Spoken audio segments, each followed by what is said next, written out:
بسم اللہ الرحمن الرحیم الحمد للہ رب العالمین والصلاة والسلام علی اشرف المرسلین نبینا محمد وعلی آلہ وصحبہ اجمعین ومن تبعہم بإحسان الی یوم الدین اما بعد فاعوذ باللہ السمیع العلیم من الشیطان الرجیم وقال انی ذاہب الی ربی سیہدین رب ہب لی من الصالحین فبشرناه بغلام حلیم فلما بلغ معه السعی قال یا بنی انی ارى فی المنام انی اذبحک فانظر ماذا ترى قال یا ابت افعل ما تؤمر ستجدنی ان شاء اللہ من الصابرین۔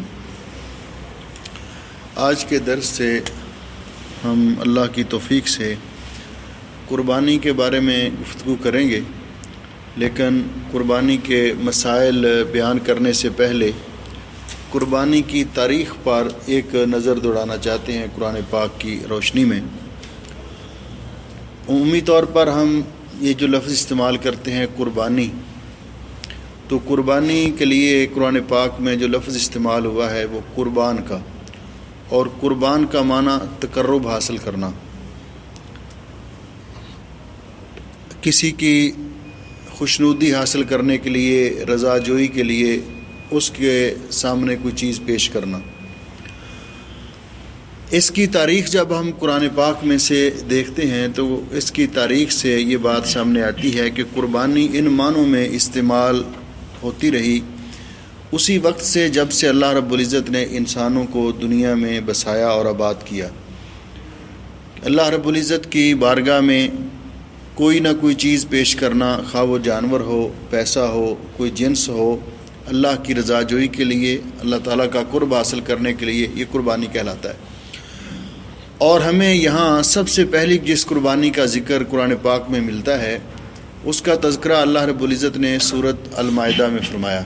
اللہ رب العزت فرماتے ہیں وَاتْلُ عَلَيْهِمْ نَبَأَ ابْنَيْ آدم، ان پر آدم علیہ السلام کے دو بیٹوں کا واقعہ ان کو پڑھ کے سنائیے، اس کی تلاوت کیجیے۔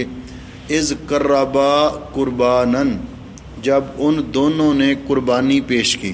اذ قربا قربانن، جب ان دونوں نے قربانی پیش کی۔ فتقبل من احدہما، ان دونوں میں سے ایک کی قربانی قبول کر لی گئی۔ ولم یتقبل من الآخر، اور دوسرے کی قربانی مسترد ہو گئی، وہ قبول نہیں کی گئی۔ تو یہاں سے ہمیں قربانی کی ایک تاریخ ملتی ہے، اور پھر اس کی وجہ اور غرض و غایت بھی ملتی ہے، اور اس کے نتائج کے بارے میں بھی ہمیں پتہ چلتا ہے کہ کن لوگوں کی قربانی اللہ قبول کرتا ہے اور کن لوگوں کی قربانی اللہ تعالیٰ قبول نہیں کرتا۔ ہم یہ معلوم کرنے کے لیے اس واقعہ پر تھوڑی سی اس کے بارے میں وضاحت کرتے ہیں۔ یہ قربانی انہوں نے کیوں پیش کی؟ اس کے بارے میں بعض مفسرین نے کہا کہ کوئی ان کا مسئلہ تھا اور انہوں نے اس کے لیے قربانی پیش کی، یہ جاننے کے لیے کہ کون حق پر ہے اور کون کس کا نظریہ درست نہیں ہے۔ اور بعض مفسرین نے ایک واقعہ نقل کیا ہے کہ چونکہ آدم علیہ السلام اس دنیا میں پہلے انسان تھے، ابو البشر، کوئی اس سے پہلے دنیا میں انسان موجود نہیں تھا۔ اللہ رب العزت کو مقصود تھا کہ اس انسانیت کی نسل آگے بڑھے، افزائش نسل ہو بنی آدم کی۔ تو اللہ رب العزت نے آدم علیہ السلام کو حکم دیا کہ ان کے ہاں ہر مرتبہ دو بچے پیدا ہوتے، ایک بیٹا اور ایک بیٹی۔ اللہ رب العزت نے ان کو حکم دے رکھا تھا کہ اس مرتبہ جو بیٹا پیدا ہو اس کا دوسری مرتبہ پیدا ہونے والی بیٹی کے ساتھ نکاح کیا جائے، اور اسی طرح عکس اس کا، تاکہ یہ آگے انسانیت کا یہ سلسلہ آگے بڑھ سکے۔ اس کے مطابق عمل ہوتا تھا، حتیٰ کہ اور یہ بھی بات معروف ہے اور حدیث پاک میں بھی اس کی وضاحت موجود ہے کہ آدم علیہ السلام کو جب اللہ رب العزت نے مٹی سے ان کی تخلیق کی تو زمین کے تمام اجزاء سے وہ مٹی لی گئی، جس کی وجہ سے کہ زمین کے اجزاء کی جس طرح رنگت مختلف ہے، اسی طرح آدم علیہ السلام کی اولاد کی رنگت مختلف ہے۔ کسی کا رنگ بالکل گورا ہے، کسی کا سانولا ہے، کسی کا پیلا ہے، کسی کا گندمی ہے، کسی کا، تو رنگوں میں جو اختلاف ہے اس وجہ سے۔ تو ان کے ہاں بھی جو اولاد پیدا ہوتی ان کی شکل و صورت بھی اور رنگ بھی مختلف ہوتے. تو اللہ کا کرنا ایسے ہوا اس روایت کے مطابق جو زیادہ تر مفسرین نقل کرتے ہیں کہ قابیل بڑا بیٹا تھا حابیل سے، تو قابیل کے ساتھ جو بیٹی پیدا ہوئی اس کے نقش و نگار بہت اچھے تھے، اس کا رنگ بڑا فیر تھا، بڑی خوبصورت تھی. اور حابیل کے ساتھ جو بیٹی پیدا ہوئی اس کا رنگ سانولا تھا اور اس کے نقش و نگار اتنے اچھے نہیں تھے. تو جب یہ دیکھا تو قابیل نے اس بات پر ضد کی کہ میں تو اسی لڑکی کے ساتھ شادی کروں گا جو میرے ساتھ پیدا ہوئی ہے. آدم علیہ السلام نے ان کو سمجھایا کہ نہیں بھئی یہ بات درست نہیں، جو قاعدہ اللہ رب العزت نے مقرر کیا ہے ہمیں اس کے مطابق چلنا چاہیے. لیکن جب اس نے اصرار کیا کہ نہیں جی میں تو ایسے ہی کرنا چاہتا ہوں، تو پھر آدم علیہ السلام نے ان کو حکم دیا کہ آپ اللہ رب العزت کی بارگاہ میں قربانی پیش کریں. تو یہ وجہ تھی ان کی قربانی پیش کرنے کی. تو جب قربانی پیش کی دونوں نے تو قابیل، یہ لفظ ذہن میں رکھیے، قابیل قاف سے شروع ہوتا ہے اور قاتل بھی قاف سے شروع ہوتا ہے، ٹھیک ہے. تو جب یہ اشتباہ ہو نا کہ کس نے قتل کیا تھا اور کس کو قتل کیا گیا تو اس کے نام پر ہی غور کر لیجئے. قابیل قاتل، حابیل ہلاک ہونے والا، ہلاکت ہا سے شروع ہوتی ہے، تو قابیل قتل کرنے والا اور حابیل ہلاک ہونے والا. تو جب انہوں نے قربانی پیش کی تو حابیل کی قربانی اللہ رب العزت نے قبول کر لی اور قابیل کی قربانی مسترد ہو گئی. جب اس کی قربانی ریجیکٹ ہو گئی تو اس نے کہا اچھا یہ کیوں کہ آپ کی قربانی قبول ہو گئی اور یہ بھی ایک بڑی اس کی ہٹ درمی تھی اور میری قربانی مسترد کیوں ہو گئی. تو اس نے آگے سے کہا انما یتقبل اللہ من المتقین، اللہ تعالیٰ متقی لوگوں کی قربانی پیش کرتا ہے، اللہ تعالیٰ متقی لوگوں کی قربانی پیش کرتا ہے. یہاں یہ ضابطہ بھی بیان کر دیا گیا کہ قربانی جس شکل میں بھی ہو وہ صرف اللہ کی رضا کے لیے پیش کی جائے اور خلوص کے ساتھ پیش کی جائے تو وہ اللہ رب العزت قبول کرتا ہے.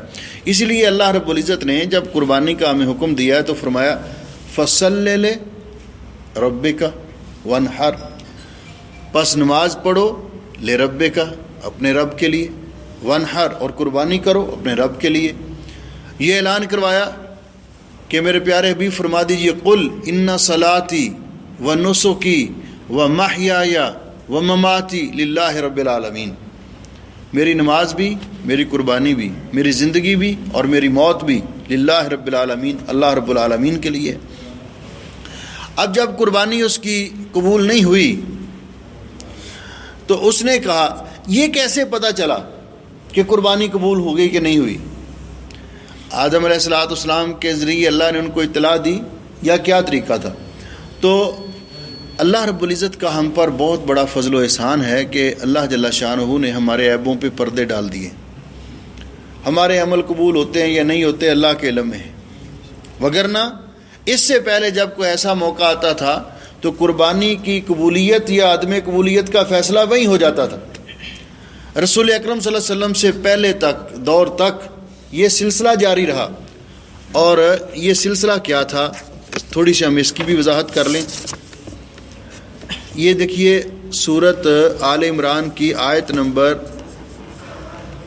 مجھے نا یہ جو موبائل ہے نا ان سے ڈر لگتا رہتا ہے، یا تو اس کو قریب کر کے نا آپ ان پہ رکھ دیں، قرآن پاک کے صفحات اس پہ رکھ دیں تو انشاءاللہ آواز جائے گی انشاءاللہ. ہاں یہ بھی یہیں پہ رکھ دیں بس انشاءاللہ اب ٹھیک ہو جائے گا. ہاں جی اب دیکھیے سورت آل عمران کی آیت نمبر 183، اس میں اللہ جل شانہ فرماتے ہیں کہ یہودیوں نے رسول اکرم صلی اللہ علیہ وسلم سے یہ مطالبہ کیا اور آ کر یہ کہا الذین قالوا ان اللہ عہد الینا، جنہوں نے یہ کہا کہ اللہ تعالیٰ نے ہمارے ساتھ یہ وعدہ کیا ہے، عہد کیا ہے، اللہ نؤمن لرسول، کہ ہم کسی رسول پر ایمان نہ لائیں حتیٰ یہاں تک کہ یاتینا بقربان، کہ وہ ہمارے سامنے کوئی قربانی پیش کرے، تاکلہ النار، اور آسمان سے آگ آئے اور اس قربانی کو کھا جائے. قل، اے میرے پیارے حبیب فرما دیجئے، قد جاءکم رسل من قبلی بالبینات وبالذی قلتم، تو کہ مجھ سے پہلے بھی رسول واضح دلائل لے کر آئے اور رسولوں نے آپ کے سامنے یہ بھی دلیل پیش کی کہ قربانی پیش کی اور آسمان سے آگ آئی اور اس قربانی کو کھا گئی، فَلِمَ قَتَلْتُمُوهُمْ، تو پھر تم نے ان نبیوں کو شہید کیوں کیا؟ یہ تمہاری ہٹ درمی ہے، ایک حیل و حجت ہے بات نہ ماننے کی۔ تو اس کا معنی یہ، اس لیے مفسرین نے لکھا ہے کہ اس وقت یہ طریقہ کار تھا کہ جب بھی کوئی قربانی پیش کرتا تو وہ ایک جگہ مقرر ہوتی، وہاں پہ جا کے رکھ دیتے، آسمان سے آگ آتی، جس کی قربانی اللہ کو منظور ہوتی اس کی قربانی کو جلا کے راکھ کر دیتی، اور جس کی قربانی اللہ رب العزت کی بارگاہ میں مردود ہوتی اس کے قریب بھی نہیں آگ جاتی تھی۔ پتہ چل جاتا تھا کہ اس کے مال میں یا اس کی نیت میں کوئی خلل ہے، اس کی قربانی مسترد ہو گئی۔ لیکن اللہ جل شانہ کا یہ فضل و احسان ہے کہ ہم جیسے بھی ٹوٹے پھوٹے ہیں، آخرت میں جو نتیجہ نکلے گا وہ تو نکلے گا، لیکن اللہ رب العزت نے اس ظاہری جو پشیمانی تھی اس سے ہمیں بچا لیا۔ اسی لیے حضرت عبداللہ ابن عباس مفسر قرآن رضی اللہ تعالیٰ عنہ، قرآن پاک کی آیت مبارکہ جو سورہ لقمان میں ہے، اس میں اللہ رب العزت فرماتے ہیں کہ اللہ تعالیٰ وہ ذات ہے جس نے اسبغ علیکم نعمہ ظاہرۃ و باطنہ، کہ جس نے تم پر اپنی ظاہری اور باطنی نعمتوں کی بارش کر دی ہے۔ تو اس کی تفسیر میں فرماتے ہیں کہ ظاہری نعمتیں تو یہ ہیں جو ہمارے جسم کے اعضاء، ہاتھ پاؤں، آنکھیں، کان، جو اللہ نے ہمیں مال و دولت دی ہے، اولاد دی ہے، جو نعمتیں ہم استعمال کرتے ہیں، اور باطنی نعمتیں وہ ہیں کہ اللہ رب العزت نے ہمارے عیبوں پر پردہ ڈال دیا ہوا ہے۔ فرماتے ہیں اگر اللہ تعالیٰ ایک لمحے کے لیے ہمارے اعمال اور ہمارے جو کردار ہے نا اس سے پردہ اٹھا دے تو انسان کے گھر والے اس سے نفرت کرنے لگ جائیں، بیوی نفرت کرنے لگ جائے، بچے نفرت کرنے لگ جائیں کہ آپ اس قدر اندر سے گلے ہوئے سڑے ہوئے انسان ہیں۔ تو یہ اللہ رب العزت کا احسان ہے کہ اللہ رب العزت نے یہ پردے ڈال دیے ہوئے ہیں۔ تو اس وقت یہ تھا جب اس کی قربانی قبول نہیں ہوئی، اس پر اس کو ایک شرمندگی ہوئی، اور شرمندگی پر سب سے بڑی جو بات ہے کہ انسان غلطی تسلیم کر لے، اپنی اصلاح کر لے تو یہ بہتری کا راستہ ہے۔ غلطی تسلیم نہ کرے بلکہ ہٹ درمی کرے تو یہاں سے تباہی کا راستہ شروع ہوتا ہے کہ غلط ہے، اس کو بتایا بھی جاتا ہے لیکن وہ اپنی غلطی کو صحیح ثابت کرنے کے لیے دلائل دیتا ہے اور اپنی غلطی ماننے کے لیے تیار نہیں، تو جو نہیں غلطی ماننے کے لیے تیار اس کا کوئی علاج نہیں، کوئی علاج نہیں۔ وہ بزرگ بچپن میں ایک بات سنایا کرتے تھے کہ غلطی مان لینا اچھی بات ہے، اگر کوئی نہیں مانتا غلطی تو آپ اس کو منوا نہیں سکتے۔ آج بھی دیکھیں ہمارے ملک کے اندر کس طرح تباہی بارش، دعا کریں اللہ تعالیٰ آسانی فرمائے اور اس مصیبت پریشانی سے نجات دلائے، لیکن جو اکڑے ہوئے ہیں وہ اکڑے ہی ہوئے ہیں، ان کو کوئی نہیں کہ یہ قوم تباہ ہو رہی ہے، کتنا نقصان ہو رہا ہے۔ تو کہنے لگے کہ ایک لڑکا، وہ دو طالب علم اسکول سے آ رہے تھے چھوٹی عمر میں، تو دونوں کا آپس میں تکرار ہو گیا، ایک کا رنگ کالا تھا دوسرے کا رنگ ذرا سفید تھا۔ تو اس نے کہا بھائی تیرا رنگ کالا، اس نے کہا نہیں میرا رنگ سفید ہے۔ اس نے کہا کہ اچھا کل تو بھی آنا اور میں بھی آؤں گا، ہم اپنے دوستوں کے سامنے اپنی بات پیش کریں گے، وہ جو فیصلہ کریں گے، اگر تو جھوٹا ہوا تو تجھے جرمانہ دینا ہوگا۔ وہ گھر جا کے اپنی ماں سے کہتا ہے کہ اماں آج ہماری اس طرح ایک شرط لگ گئی ہے۔ تو وہ کہتے ہیں، وہ میرا دوست کہتا ہے تیرا رنگ کالا ہے، میں کہتا ہوں نہیں میرا رنگ کالا نہیں ہے، تو رنگ تو اس کا واقعی کالا تھا۔ تو اس نے کہا کہ اماں میرا رنگ تو واقعی کالا ہے لیکن اب کل میں کیا کروں گا؟ اس نے کہا بیٹے تو نے ماننا ہی نہیں میرا رنگ کالا، تو نے ماننا ہی نہیں، ساری دنیا تمہیں کہتی رہے، تو نے ماننا ہی نہیں۔ جب تو ماننے گا ہی نہیں تو ہار کیسی؟ جب تو ماننے گا ہی نہیں تو ہار کیسی؟ کیا کیا اس نے آدم علیہ السلام کے اس بیٹے قابیل نے اپنے بھائی سے کہا بجائے اس کے کہ اللہ تعالیٰ سے استغفار کرتا، توبہ کرتا کہ کوئی وجہ ہے کہ خلل ہے کہ میری قربانی قبول نہیں ہوئی، کہنے لگا لأقتلنک، میں تمہیں قتل کر دوں گا۔ اس نے کہا بھائی اگر تم مجھے قتل کرنے کے لیے ہاتھ بڑھاؤ گے، لئن بسطت الی یدک لتقتلنی ما انا بباسط یدی الیک لأقتلک، اگر تم مجھے قتل کرنے کے لیے ہاتھ بڑھاؤ گے تو میں ہاتھ نہیں اٹھاؤں گا تیرے سامنے۔ ادب، اور پھر کہ میں اس میں اس جرم کے اندر تیرا شریک نہیں بنوں گا، کیونکہ رسول اکرم صلی اللہ علیہ وسلم نے فرمایا کہ اذا التقى المسلمان بسیفیہما فالقاتل والمقتول فی النار، جب دو مسلمان تلواریں لے کر لڑائی کرنا شروع کر دیتے نا، کسی ایک تو ہوتا ہے نا جہاد کے اندر لائک کافروں کے ساتھ لڑائی کرنی، جب دو مسلمان لڑنا شروع کر تو آپ نے فرمایا قتل کرنے والا بھی اور قتل ہونے والا بھی دونوں جہنم میں جائیں گے۔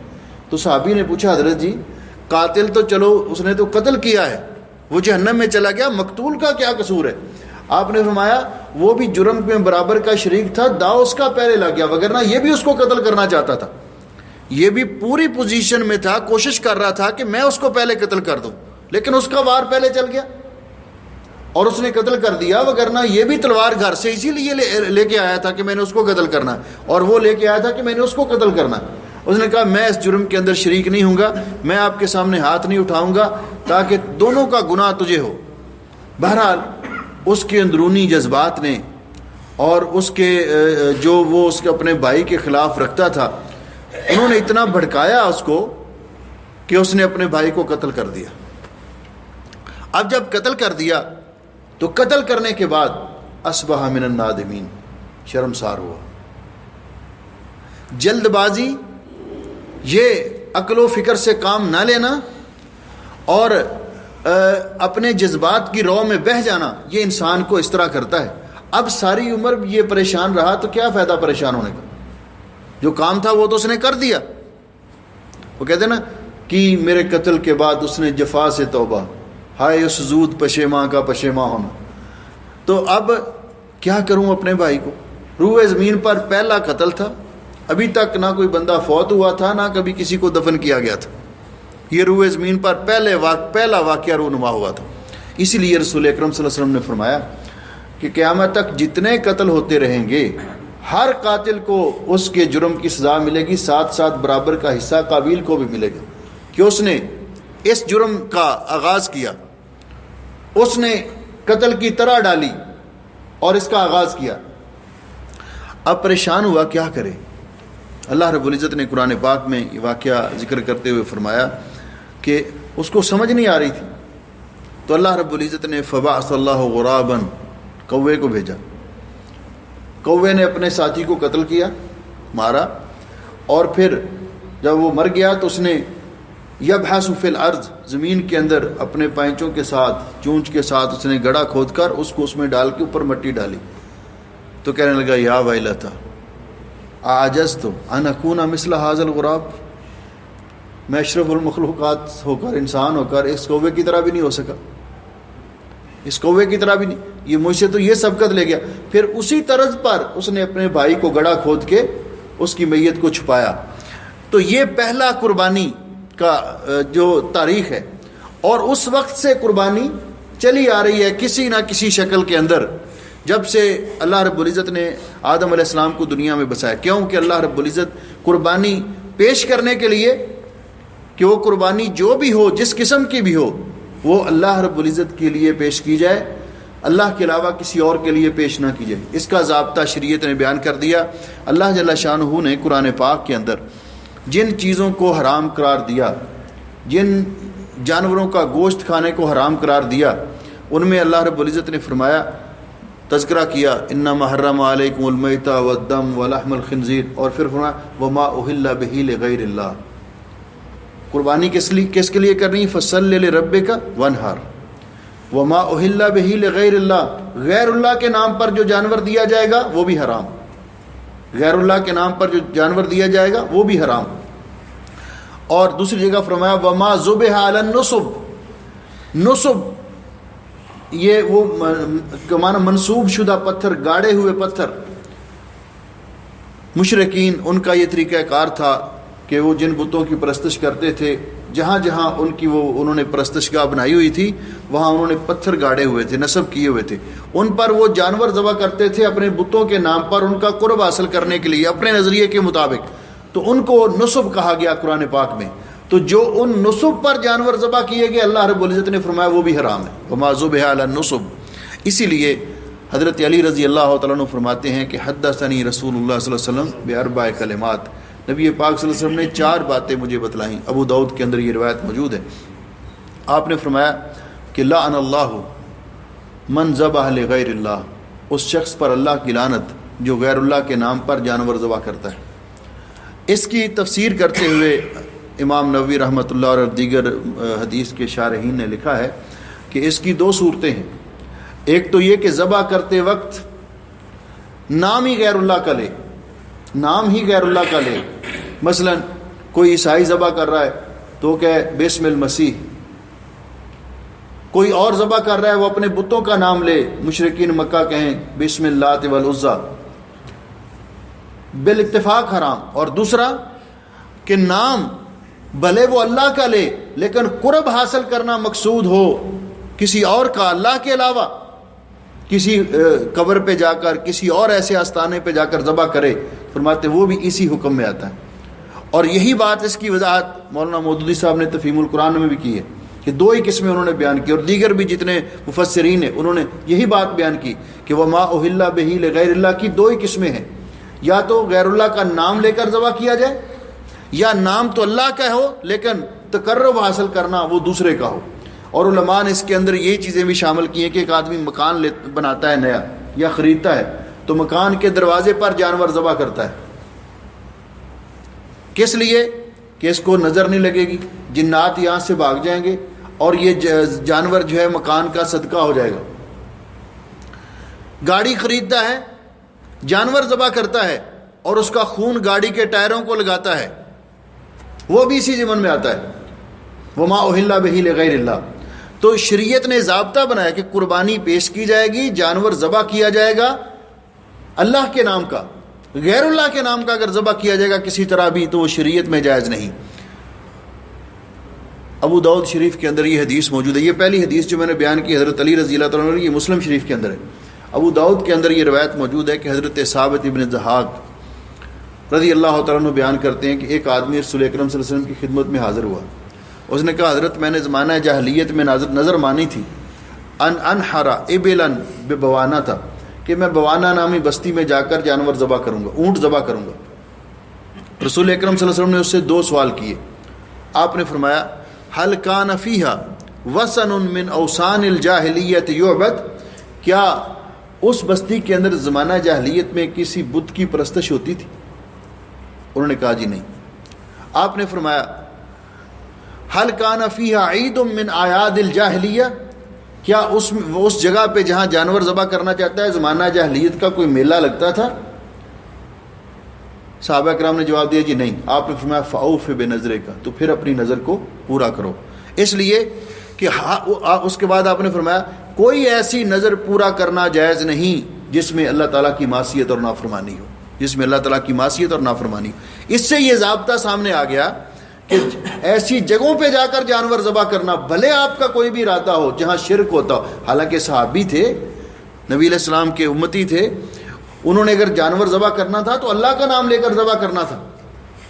لیکن آپ نے ایسی مشتبہ جگہ پر ان کو اگر دو سوال کرنے کا مطلب یہ کہ اگر ایسا ہے تو پھر وہاں ذبح نہ کرو. آپ نے مشتبہ جگہ پر بھی جانور ذبح کرنے سے منع کیا. وگرنہ آپ بتائیے کہ آپ فقیروں کو مسکینوں کو صدقہ دینا چاہتے ہیں، ٹھیک ہے، جانور ذبح کر کے ان میں گوشت تقسیم کریں، قربانی کے موقع پہ بھی کرتے ہیں. لیکن کیا وجہ ہے کہ آپ رہتے تو پتہ نہیں کسی کڑپا کس علاقے میں ہیں اور جانور آپ جا کر اجمیر شریف ذبح کرتے، وہاں سے لے کر گاڑی میں اس کو لاد کے لاتے ہیں اور وہاں لے کر آتے ہیں. رہتے آپ لاہور میں ہیں اور گاڑی بک کروائی ہوئی ساری آپ نے سندھ کے لیے، سیون شریف کے لیے، تو یہ جانور کہتے وہاں جا کر ذبح کرنے. کیا لاہور میں کوئی فقیر مسکین نہیں؟ یہاں اگر کریں گے تو ثواب نہیں ہوگا؟ اگر اپنے علاقے میں کر کے فقیروں کو تقسیم کریں گے تو اللہ ثواب نہیں دے گا؟ یہ اتنا جا کر جو وہاں ذبح کر رہے ہیں اس کے پیچھے ہے کیا؟ وہ عقیدہ کیا ہے، نظریہ کیا ہے؟ یہ بات قابل غور ہے. تو قربانی اللہ کے لیے، قربانی اللہ کے لیے. یہ جو قربانی ہم عید قربان کے موقع پہ کرتے ہیں، عید الاضحیٰ کے موقع پر کرتے ہیں، تو یہ قربانی اس کی تاریخ حضرت ابراہیم علیہ السلام سے شروع ہوتی ہے. ہم اس کو کہتے ہیں قربانی، عربی زبان میں اس کو کہتے ہیں اضحیہ. اضحیہ اضحیہ کے دو معنی ہیں. یہ جانور یا تو اس کو ذبح کیا جاتا ہے اور اس عید کو بھی عید الاضحیٰ کہا جاتا ہے.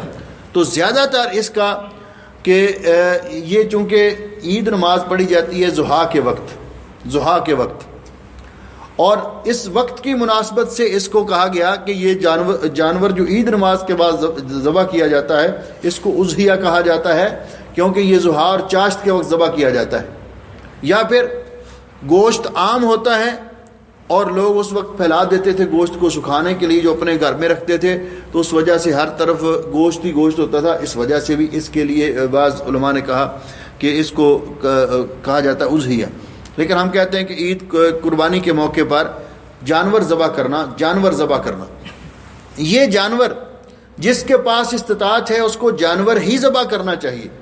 شریعت میں یہ جائز نہیں کہ ایک آدمی کہتا ہے جی قربانی کرنے کی بجائے میں کسی کو پیسے دے دیتا ہوں اپنی بیٹی کی شادی کر لے۔ ٹھیک ہے، آپ کے پاس گنجائش ہے تو الگ سے دیں، لیکن یہ شعار ہے اسلام کا۔ جس طرح عقیقہ کو بندہ کہتا ہے جی میں عقیقے میں 2 بکرے جو ذبح کروں گا میں کسی فقیر کو پیسے دے دیتا ہوں، درست نہیں ہے۔ نبی علیہ السلام نے فرمایا کہ ہر غلام اپنے عقیقے کے بچہ ہر عقیقے کے عوض گروی رکھا ہوا ہے۔ اسی طرح آپ نے فرمایا یہ قربانی شعار ہے۔ رسول اکرم صلی اللہ علیہ وسلم کے زمانے میں بہت فقراء اور مساکین تھے، لیکن نبی علیہ السلام ہر سال قربانی کیا کرتے تھے، جانور ذبح کیا کرتے تھے، اور وہ جانور کیسے تھے حدیث پاک میں اس کا بھی تذکرہ ہے۔ میں اس قربانی کا ذکر میں نے شروع کیا تھا سورہ صافات میں، اللہ جل شانہ نے ذکر فرمایا کہ ابراہیم علیہ السلام اپنے ملک کے اندر اکیلے موحد تھے، اور باقی ساری قوم یا بت پرست یا سورج کی پرستش کرنے والی، ستاروں کی اور چاند کی پرستش کرنے والی، اور ان کے ساتھ جو 2 لوگ ایمان لائے اللہ نے ان کا بھی تذکرہ کیا۔ ایک ابراہیم علیہ السلام کی بیوی اماں سارہ ان پر ایمان لائیں، اور ایک ان کے بھتیجے حضرت لوط علیہ السلام ان پر ایمان لائے، ان کو اللہ رب العزت نے نبی بنایا حضرت لوط علیہ السلام کو۔ باقی سارے لوگ مخالف تھے۔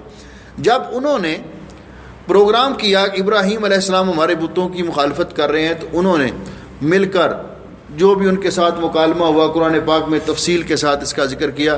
جب انہوں نے دیکھا کہ ان کے دلائل کا ہمارے پاس جواب نہیں، تو انہوں نے کہا اس کا ایک ہی حل ہے کہ ان کو راستے سے ہٹا دیا جائے، ان کو شہید کر دیا جائے، ان کو آگ میں جلا دیا جائے۔ تو اس مقصد کے لیے انہوں نے بہت بڑی چیخا جلائی، آگ جلائی۔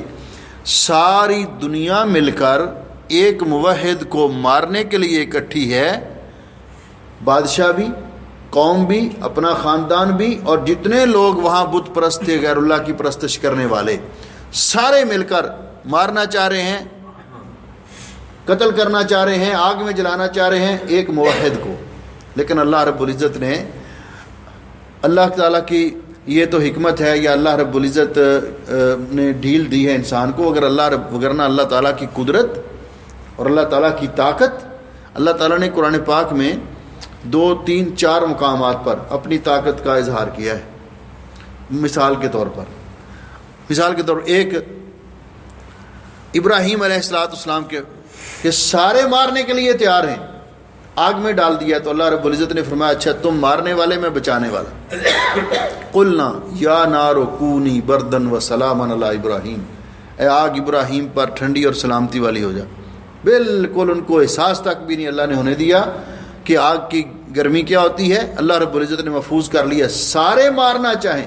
اور یہی بات رسول اکرم صلی اللہ علیہ وسلم نے سکھائی، بچپن سے آپ صحابہ کرام کو سکھایا کرتے تھے کہ جان لو اگر پوری امت اکٹھی ہو جائے تمہیں نقصان پہنچانے پر، لیکن اللہ نے تمہاری قسمت میں نقصان نہ لکھا ہو تو سارے مل کر تمہارا بال بھی نہیں بیکا کر سکتے، اور اگر اللہ نے تمہاری قسمت میں کوئی نقصان لکھا ہے تو سارے مل کر بچانا چاہیں تو کوئی بچا نہیں سکتا، وہی ہوگا جو اللہ رب العزت نے لکھا ہے۔ رفعت الاقلام وجفت الصحف، صحیفے قلمیں اٹھا لی گئی ہیں تقدیر لکھ کر، اور صحیفے خشک ہو چکے ہیں۔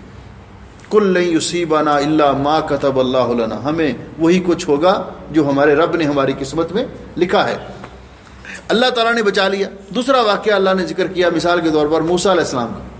فرعون نے موسیٰ علیہ السلام سے کو قتل کرنے کے لیے 70,000 بچے بنی اسرائیل کے قتل کروا دیے، 70,000، لیکن اللہ رب العزت نے بچایا موسیٰ علیہ السلام کو، اور اس طرح بچایا کہ فرعون کے وہ ڈھونڈتا پھرتا تھا موسیٰ علیہ السلام کو، اللہ تعالیٰ موسیٰ علیہ السلام کو اس کے گھر میں لے گئے، لے مار کے دکھا، اس کے گھر میں وہ ڈھونڈتا پھر رہا تھا، اس نے مخبر چھوڑے ہوئے تھے، عورتیں، اور یہ مخبری کرنے والے، سبحان اللہ، یہ تو ماشاءاللہ ہر دور میں ملتے ہیں بڑے زبردست۔ تو یہ سارے، لیکن اللہ رب العزت نے موسیٰ جب پیدا ہوئے موسیٰ علیہ السلام، تو اللہ رب العزت نے قرآن پاک میں ذکر فرمایا کہ موسیٰ علیہ السلام کی والدہ گھبرا گئیں، ڈر گئیں۔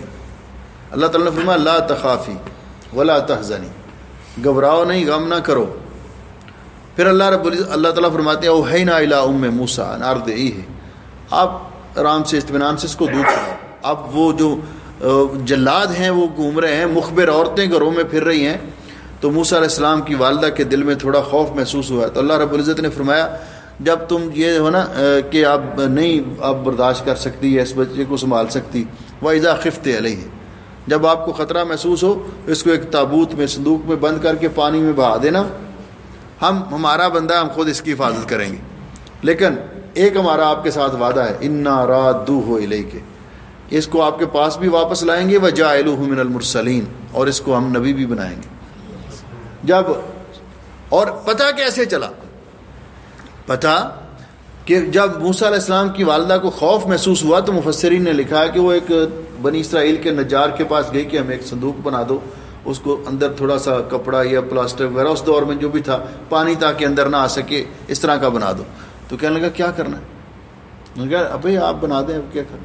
تو اس نے کہا نہیں، میں نے کون سی کسی کو مخبری کرنی، اور یقین جانیے ویسے ناراض نہ ہونا اگر کسی کو، اور کہتے ہیں عمومی طور پر خبروں کی جو جگہ ہوتی ہے نا، یا نجار کی دکان یا موچی کی دکان یا یہ حلاق، ان کی دکانیں، بڑی باتیں، یہ باتوں کا یہ پورا منبع ہوتا ہے خبروں کا، تو اس کے پاس بھی طرح طرح کے لوگ آتے رہتے، کہنے لگا نہیں بہن میں مسلمان ہوں، نہیں بہن مسلمان ہوں، میں کون سا کسی کو بتانا، آپ مجھے بتا دیں۔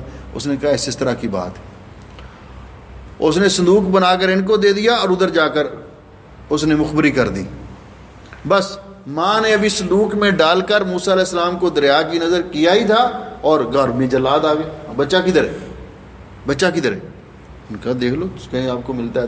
ساتھ موسیٰ علیہ السلام کی والدہ کو، ان کی موسیٰ علیہ السلام کی بہن کو ان کی والدہ نے کہا، موسیٰ علیہ السلام کی والدہ نے، وقالت لأختہ قصیہ، اپنے بھائی کے پیچھے پیچھے جاؤ، ذرا تھوڑی سائڈ پہ رہنا اور دیکھنا یہ صندوق کدھر جاتا ہے۔ وہ صندوق سیدھا فرعون کے مال کی طرف گیا۔ ملکہ نے اب جو وہاں غواص تھے، وہ تزنی کرنے والے تھے، ان کو کہا کہ پکڑ کے لاؤ صندوق۔ اب جس کو ڈھونڈ رہے تھے اللہ تعالیٰ اس کو اس کے گھر لے گئے، بادشاہ کے گھر لے گئے اللہ تعالیٰ موسیٰ علیہ السلام کو۔ اللہ رب العزت اپنی قدرت دکھانا چاہتے ہیں کہ ہم جس کی حفاظت کریں اس کو کوئی نہیں مار سکتا۔ اب اللہ رب العزت نے جب وہاں چلے گئے، صندوق کھولا تو اس نے کہا بھی، اس نے کہا مجھے تو لگتا ہے یہی وہ ہے۔ تو اس کی بیوی نے کہا کیا کیسی بات کر رہے ہو، چھوٹا سا بچہ ہے، لا تقتلوہ، اس نے کہا اس کو قتل کر دو، مجھے تو لگتا ہے یہی وہ بچہ ہے۔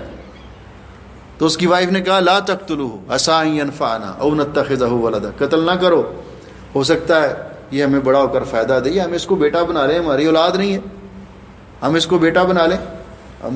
معصیہ سے کوئی اولاد نہیں تھی۔ تو جب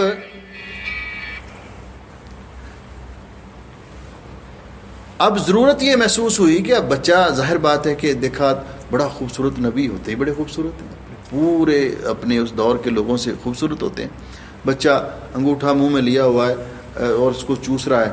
اب فوری طور پہ یہ ضرورت محسوس ہوئی کہ اس بچے کو دودھ پلانے کا انتظام کیا جائے۔ اب اعلان ہو گیا کہ بادشاہ کے بیٹے کو دودھ پلانا ہے۔